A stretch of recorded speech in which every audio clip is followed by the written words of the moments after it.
Padang Sidimpuan, Sumatera Utara. Saya sebagai mahasiswa PPG dalam jabatan Angkatan 1, kategori 1, Kementerian Agama tahun 2023 di Universitas Negeri Makassar dengan nomor induk mahasiswa 23900349532. Di sebelah kanan saya ada surat keterangan bebas studi dan di sebelah kiri saya ada formulir pendaftaran uji kompetensi. Pada hari ini, Sabtu 26 Agustus 2023, saya akan melaksanakan uji kinerja praktik pembelajaran di kelas 12 MIPA 1 pada materi sel elektrolisis. Berikut video yang sudah saya laksanakan. Terima kasih. Assalamualaikum warahmatullahi wabarakatuh.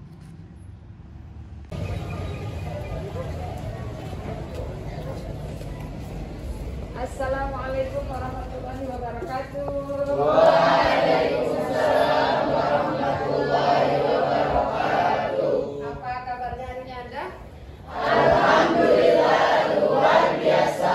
Allahu Akbar. Semangat Ibu ya hari. Tepuk tangan dulu.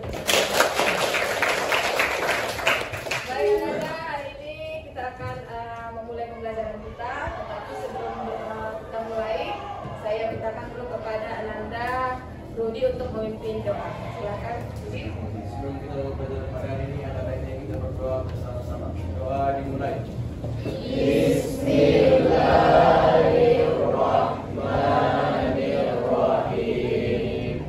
Allahumma la ilma lana illa ma 'allamtana innaka antal alimul hakim.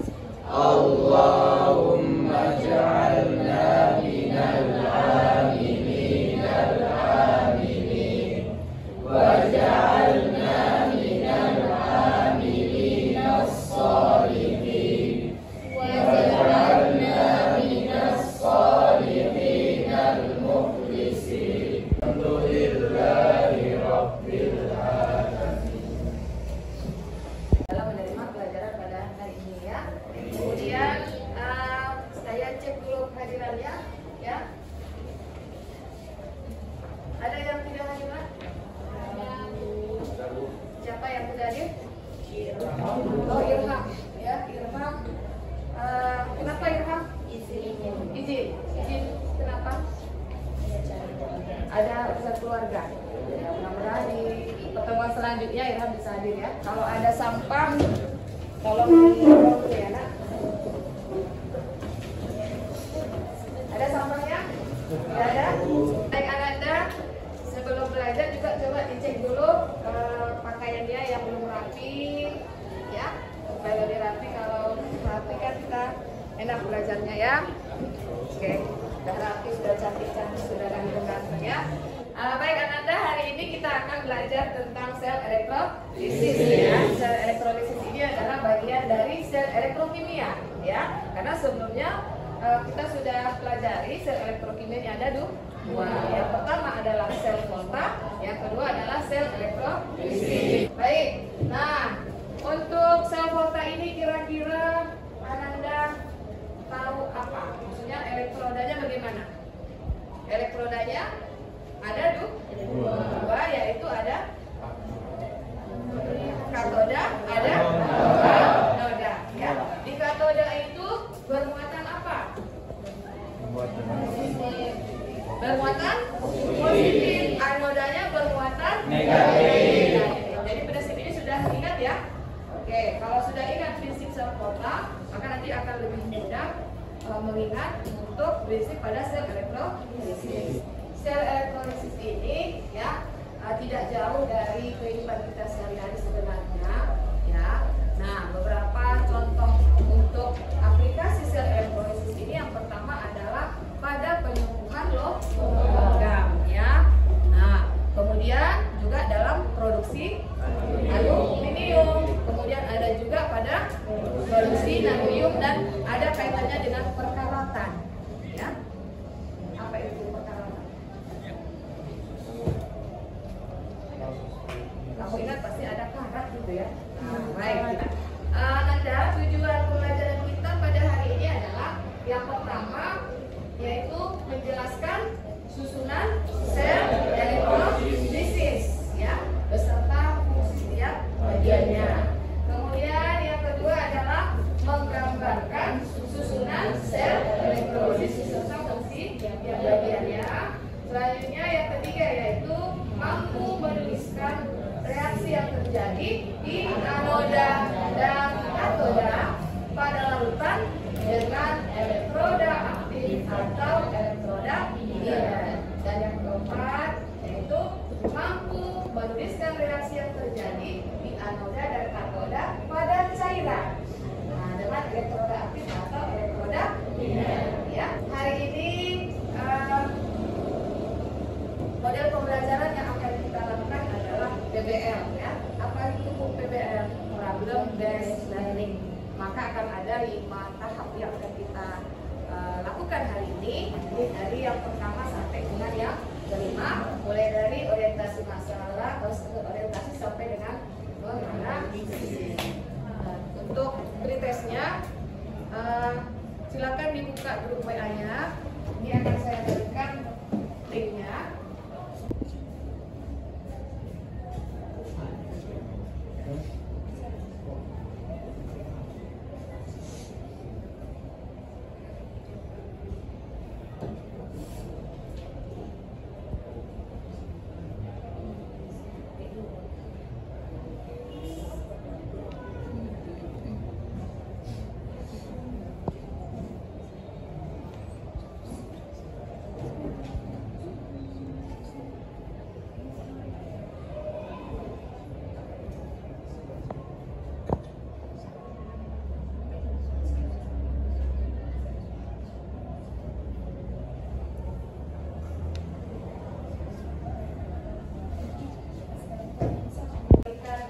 LKPD ya, supaya nanti proses pembelajarannya bisa lancar ya, karena di LKPD ini nanti akan kamu tuliskan ya pertanyaan atau pernyataan yang akan kita diskusikan ya.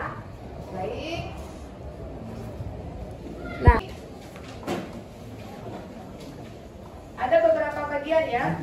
Nah, di LKPD ada beberapa soal yang akan kita diskusikan juga ya. Nah, selanjutnya ini ada gambar. Ya, gambar apa ini kira-kira? Tunjuk tangan, tunjuk tangan.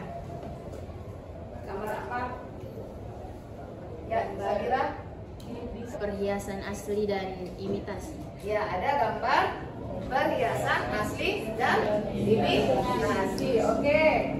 Dari gambar ini kira-kira bisa nggak kita lihat bedanya? Yang mana yang asli, yang mana yang imitasi? Bisa dibedakan? Tidak bisa. Ya. Kemudian kira-kira apa lagi menurut Anda melihat gambar ini? Apa kira-kira pernyataan Anda melihat gambar ini?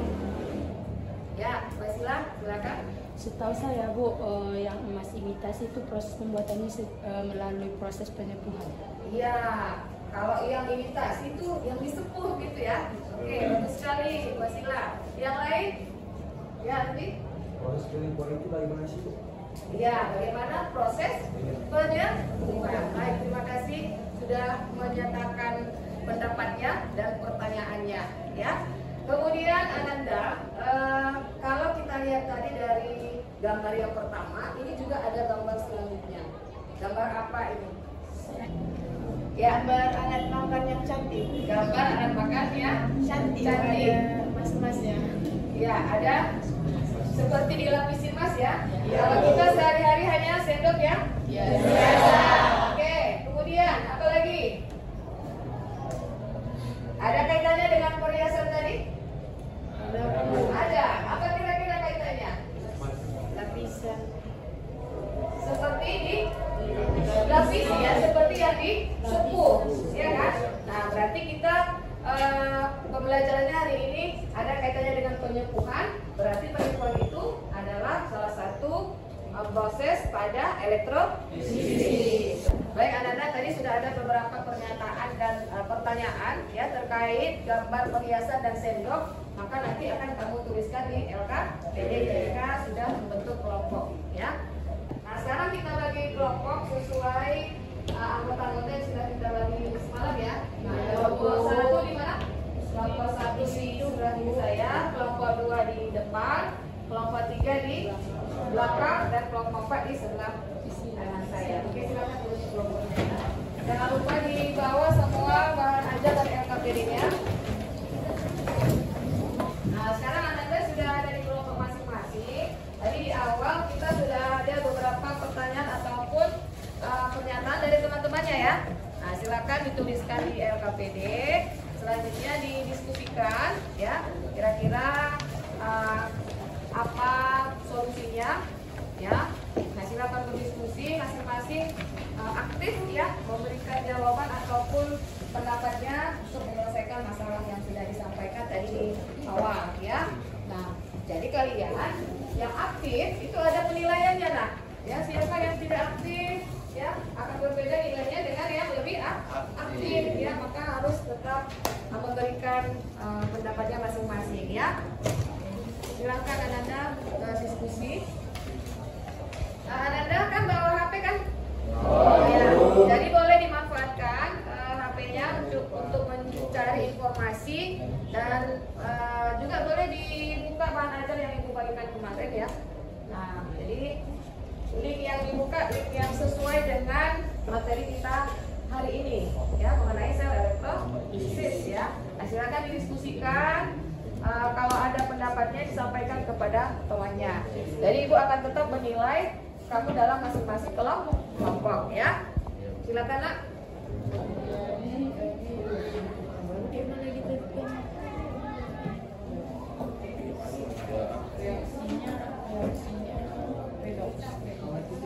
Elektrolisis. Jembatan itu. Nah, biar supaya mudah itu kan yang kalau yang sel porta kan pan, tapi kalau elektrolisis kenapa? Jadi katoda positif, katoda negatif kalau sel porta. Kalau elektrolisis katodanya negatif, anodanya positif. Tapi kalau reaksinya kan ada yang kurang negatif mana elektrodanya yang elektrolisis. Nah, kalau dia sel volta kan supaya mudah itu dia nggak salah-salah kan itu adalah pan. Pan kalau elektrolisis nanti misalnya genap ya. Katodanya positif, anodanya negatif kalau sel volta. Tapi kalau elektrolisis ini katodanya negatif, anodanya positif pada sel elektrolisis. Kalau reaksinya kan sama-sama nekral, katoda reduksi, anoda reduksi.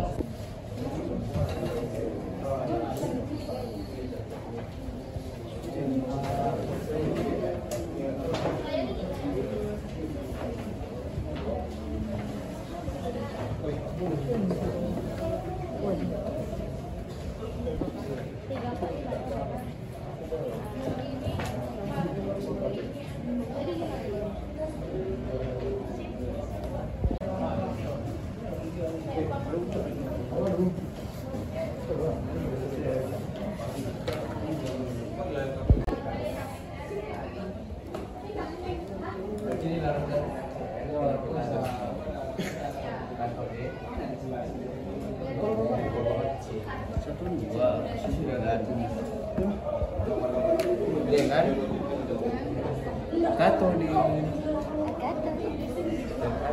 sama kan?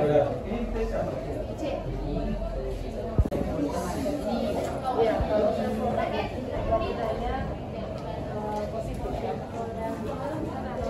Katodanya negatif. Terus itu satu. Terus jembatannya, lapor lagi. Jembatan apa nih? Kemarin kalau di pon apa jembatan? jembatan garam. Nah, nggak ada jembatan garam di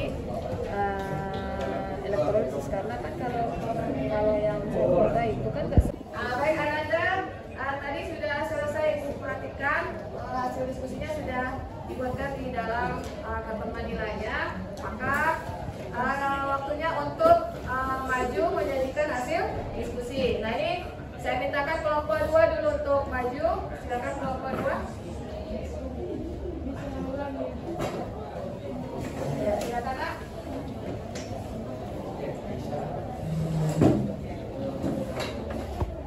Pada Rizda, saya persilahkan. Sel elektrolisis adalah sel elektrokimia di mana energi digunakan untuk menjalankan reaksi redox tanpa spontan. Selanjutnya ada bagian-bagian sel elektrolisis yang akan dijelaskan oleh Sabira Yeskiana Syaputri. Saya persilahkan. Bagian-bagian sel elektrolisis. Yang pertama ada sumber arus. Pada gambar ini sumber arusnya berupa baterai. Apakah ada yang ingin bertanya? Ya, silakan Ananda yang ingin bertanya terkait dengan hasil diskusi yang disampaikan temannya kelompok 2 ya. Ya, saya persilakan kelompok 3. Nama saya Betara Firdaus Siregar dari kelompok 3. Saya ingin bertanya, apa perbedaan elektroda aktif dan elektroda inert? Oke, terima kasih. Sekarang pertanyaan dari saudara Batara akan dijawab oleh saudara saya Ridwan Ali. Saya persilakan.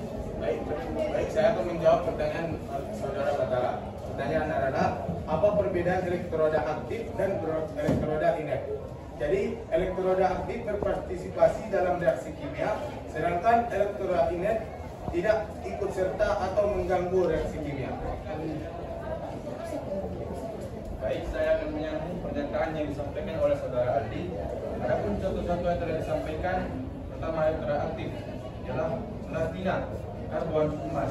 Selanjutnya contoh elektroda aktif adalah tembaga, seng, dan besi. Apakah saudara Batara dapat menerima jawaban dari saudara Budi?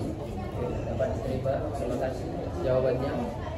Terima kasih. Dengan sudah adanya pertanyaan, dengan ini kami tutup presentasi kami. Kami ucapkan wassalamualaikum warahmatullahi wabarakatuh. Ya, kita berikan aplaus untuk kelompok 1. Assalamualaikum warahmatullahi wabarakatuh. Waalaikumsalam warahmatullahi wabarakatuh. Perkenalkan, kami dari kelompok 1, kami akan menjelaskan hasil presentasi ataupun hasil diskusi dari kelompok 2. Yang pertama-tama yang terhormat Ibu Pembimbing, yaitu Ibu Rini Nuraini, dan yang saya sayangi teman-teman sekalian. Yang pertama yaitu yang akan menjelaskan adalah sel elektrolisis. Sel elektrolisis adalah sel elektrokimia di mana energi listrik digunakan untuk menjalankan reaksi redoks tidak spontan. Reaksi elektrolisis dapat didefinisikan sebagai reaksi penurunan zat dengan menggunakan arus listrik. Selanjutnya akan dilanjutkan oleh saudari Iqbal. Saya akan menjelaskan tentang bagian-bagian dari sel elektrolisis. Dari papan tersebut, kita dapat melihat bagian yang kita lihat di sini adalah sumber arus. Kemudian elektroda. Elektroda terbagi atas 2, yaitu katode dan anode. Katode bermuatan negatif dan anode bermuatan positif. Kemudian yang kita lihat di sini adalah larutan elektrolit. Kemudian larutan yang negatif akan bergerak menuju anode, sedangkan yang positif akan bergerak menuju katode. Kemudian yang anode bergerak dari katode akan cenderung tertarik ke anode dan teroksidasi. Oke, itulah dia hasil presentasi kami. Selanjutnya kami akan membuka sesi pertanyaan kepada kelompok-kelompok lain yang ingin bertanya. Kami silakan. Ya, silakan kelompok lain menanggapi hasil diskusi teman-temannya. Dari kelompok 3 ada yang bertanya atau kelompok 2? Ya, silakan. Perkenalkan, nama saya Syarifah. Di sini saya ingin bertanya kepada kelompok pertama. Kalau seandainya natrium adalah larutan, apakah ada terjadi perubahan pada reaksi tersebut? Oke, berikan juga sebentar untuk menjawab pertanyaan dari saudari. Baik, jawabannya adalah ada. Di mana perubahannya di katoda, air yang mengalami reduksi. Reduksi air yaitu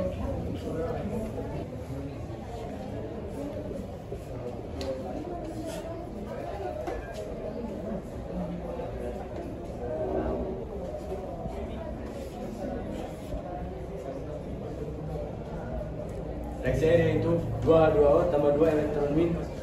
Sekianlah hasil diskusi dari kami. Mohon maaf jika ada salah kata. Pada Allah kami mohon maaf. Wabillahi taufiq wal hidayah. Assalamualaikum warahmatullahi wabarakatuh.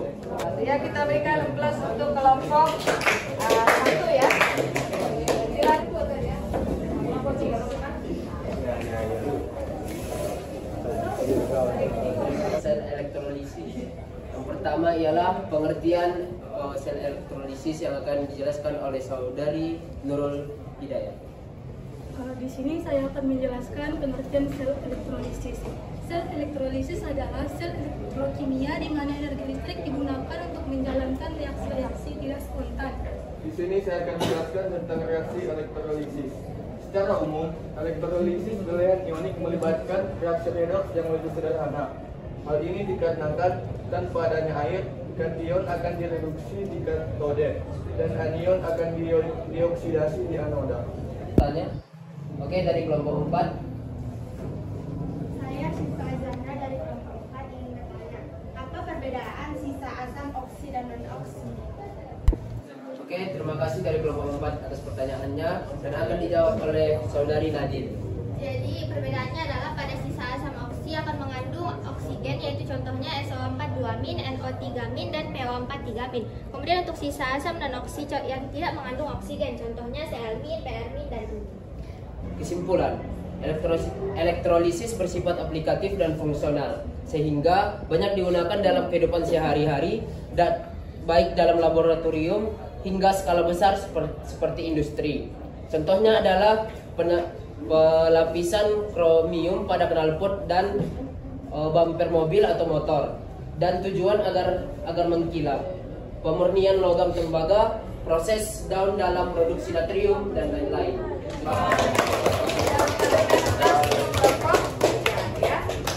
Kami dari kelompok 4 akan mempresentasikan hasil diskusi kami mengenai elektrolisis. Yang pertama, pengertian elektrolisis akan disampaikan oleh Almira. Pengertian elektrolisis. Sel elektrolisis adalah sel elektrokimia di mana energi listrik digunakan untuk menjalankan reaksi redoks tidak spontan. Reaksi elektrolisis dapat didefinisikan sebagai reaksi peruraian zat dengan menggunakan arus listrik. Selanjutnya, prinsip elektrolisis yang akan disampaikan oleh saudara Hadi. Ya, prinsip kerja sel elektrolisis adalah menghubungkan kutub negatif ke katode dan kutub positif ke anode, sehingga terjadi overpotensial yang menyebabkan reaksi reduksi dan oksidasi tidak spontan dapat berlangsung. Bagi teman-teman yang ingin bertanya, kami persilakan. Ya, silakan. Kepada saudara kami persilakan. Oke, baik, perkenalkan saya Rudi Ransa dari kelompok 1. Pertanyaannya adalah, menurut pendapat kalian, dari manakah elektron bergerak? Dari manakah elektron bergerak? Elektron bergerak dari katode menuju anode, yaitu dalam gambar dari Na positif menuju sel negatif. Kesimpulan yang kami dapatkan hasil diskusi kami akan disampaikan oleh Wasila. Nah, untuk kesimpulan dari hasil diskusi kami adalah di mana sel elektrolisis itu adalah sel elektrokimia yang di mana energi listrik digunakan untuk menjalankan reaksi redoks tidak spontan. Nah, dalam sel elektrolisis ini sangat diperlukan sekali arus listrik untuk menjalankan reaksi tidak spontannya. Kita berikan plus.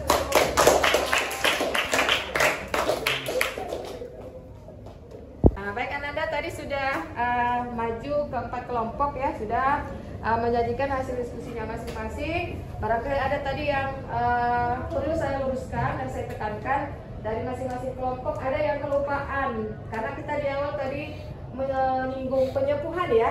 Nah, jadi kita tadi belum ada saya dengar yang menyinggung yang mana logam yang akan disepuh, yang mana yang akan lapisi kan gitu ya. Baik, sebelumnya di sini akan saya diperjelas sedikit, diluruskan. Ini adalah bagian atau komponen dari sel elektrolisis ya. Nah, di mana di elektrolisis ini yang pertama ada elektroda anoda ya, kemudian ada katoda. Ingat, di katoda terjadi reaksi reduksi, sedangkan di anoda terjadi reaksi oksidasi. Dan ini dihubungkan ke sumber arus ya. Nah, kemudian elektronnya mengalir dari katoda ke anoda. Nah, di awal tadi ada mengenai penyepuhan ya, karena di sini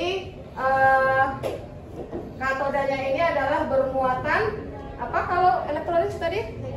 Supaya mudah tadi ada saya disampaikan kenap ya, kenap. Mudah mengingatnya kenap. Katoda bermuatan negatif, anoda bermuatan positif. Nah, karena katoda bermuatan positif, maka nanti ion-ion pada larutan elektrolit ini yang negatif akan menuju yang positif.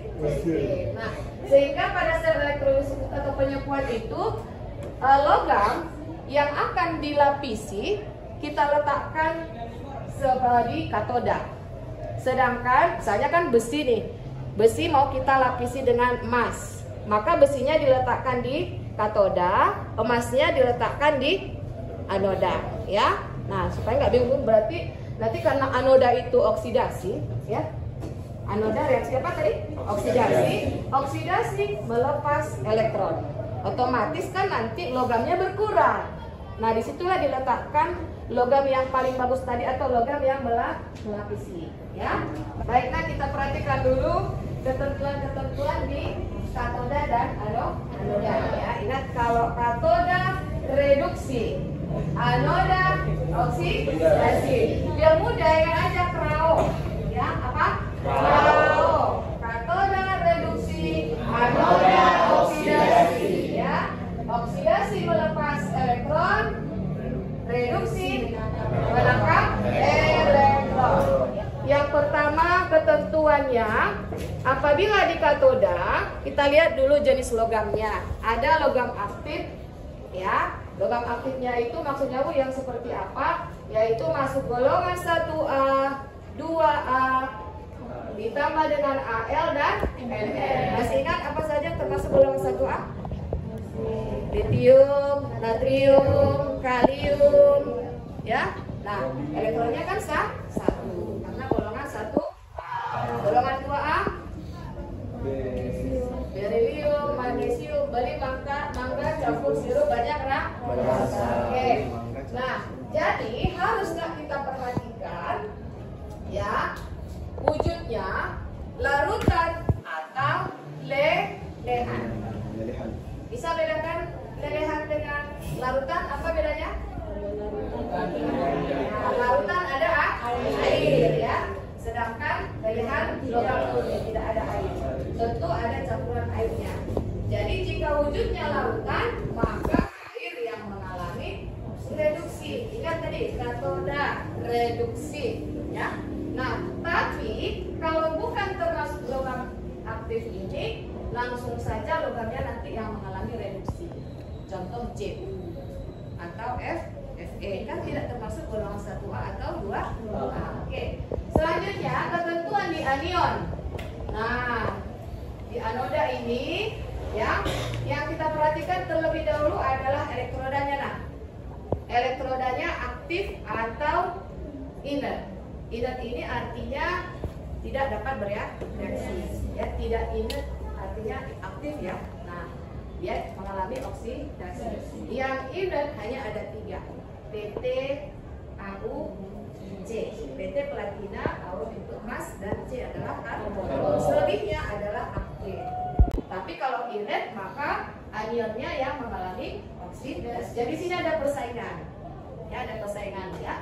Nah, anionnya ini terbagi 2 atau ada yang sisa asam oksi, ada sisa asam lain atau non oksi. Kalau dinamakan sisa asam oksi artinya ini ada oksigennya. Contoh ada SO4, ya ada O-nya ya. Kemudian ada NO3- dan ada PO4-3. Karena ini adalah sisa asam oksi, ada oksigennya, maka airlah yang mengalami oksidasi. Apa Bu reaksinya? Yaitu 2H2O menghasilkan 4H positif ditambah O2 ditambah 4 elektron. Jadi kalau air mengalami oksidasi akan menghasilkan gas O2. Nah, ini ya, dan anoda. Tadi ada contoh ketika menyajikan yaitu larutan CuSO4 dan lelehan NaCl. Nah, ini Ibu kasih contoh satu ya. Nah, misalnya yang mau kita elektrolisis itu adalah elektrolisis larutan ya MgBr2 dengan elektroda karbon. Nah, karena tadi yang di katoda ini adalah reaksinya adalah reduksi, kemudian di anoda reaksinya adalah reaksi oksidasi. Ingat, yang kita perhatikan untuk reaksi di katoda adalah yang ion positif. Yang mana? Yaitu ya Mg. Ya. Nah, Mg ini masuk kepada logam aktif ya. Nah, maka perhatikan wujudnya lelehan atau larutan. Kalau larutan berarti yang mengalami reduksi adalah air. Maka reaksinya adalah ini 2H2O ditambah 2 elektron menghasilkan H2 ditambah 2 OH. Nah, ini. Sedangkan yang di anoda yang kita perhatikan adalah anionnya. Siapa? Tetapi sebelum membuat reaksi di anoda, lihat dulu apa elektrodanya. Nah, ini elektrodanya karbon. Karbon ini aktif atau inert? Inert. Kalau inert berarti bukan karbon yang mengalami oksidasi, tetapi Br. Nah, selanjutnya yang Br ini oksi atau non oksi? Non oksi. Dulu elektronnya sama atau tidak. Nah, pada katoda 2 elektron, di anoda juga sudah 2 elektron.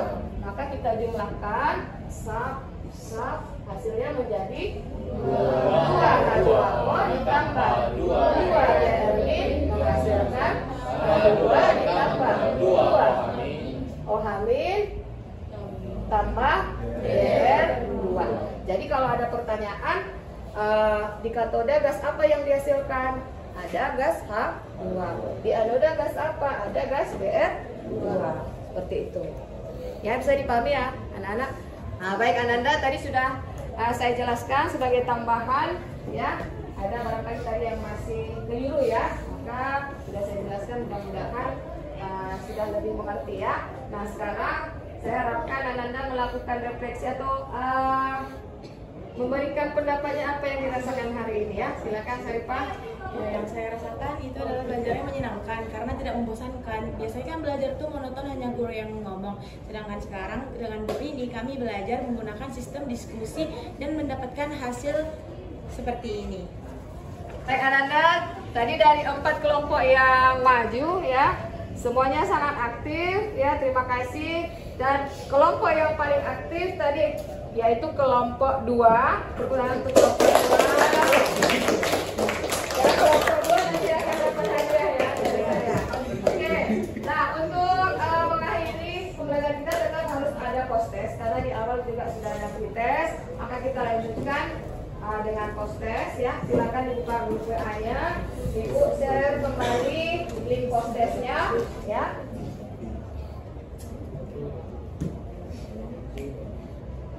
Linknya sudah ada? Sudah ya?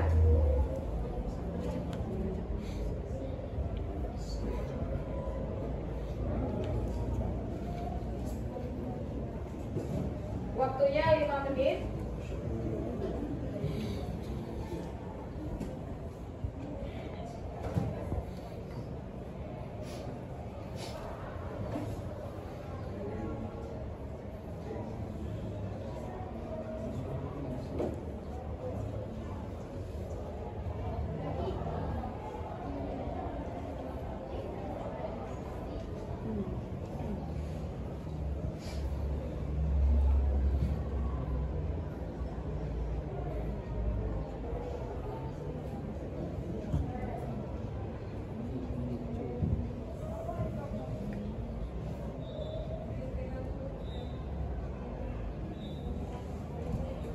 Bagaimana bisa dijawab, Kak?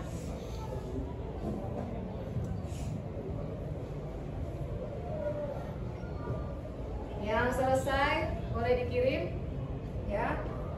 Waktunya 1 menit lagi. Akan dijawab.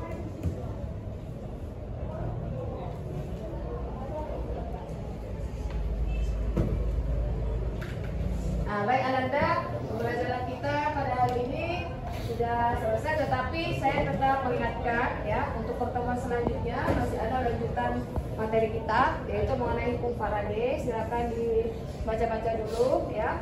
Nanti untuk latihan soalnya kita perbanyak ya. Nah, jangan lupa membaca lanjutan tentang hukum Faraday. Nah, oke, untuk menutup pembelajaran kita pada hari ini, saya mintakan kembali kepada ketua untuk memimpin doa. Silakan. Nah, Untuk mengakhiri pelajaran kita pada hari ini, ada baiknya kita berdoa bersama-sama kembali. Doa dimulai. Bismillahirrahmanirrahim. Subhanakallahumma wa bihamdika asyhadu an la ilaha illa anta astaghfiruka wa atubu ilaik. Alhamdulillahirrahmanirrahim. Terima kasih anak-anakku semuanya. Mudah-mudahan kita tetap semangat belajar kimia ya. Amin. Sekian untuk pembelajaran hari ini. Semoga bermanfaat. Assalamualaikum warahmatullahi wabarakatuh.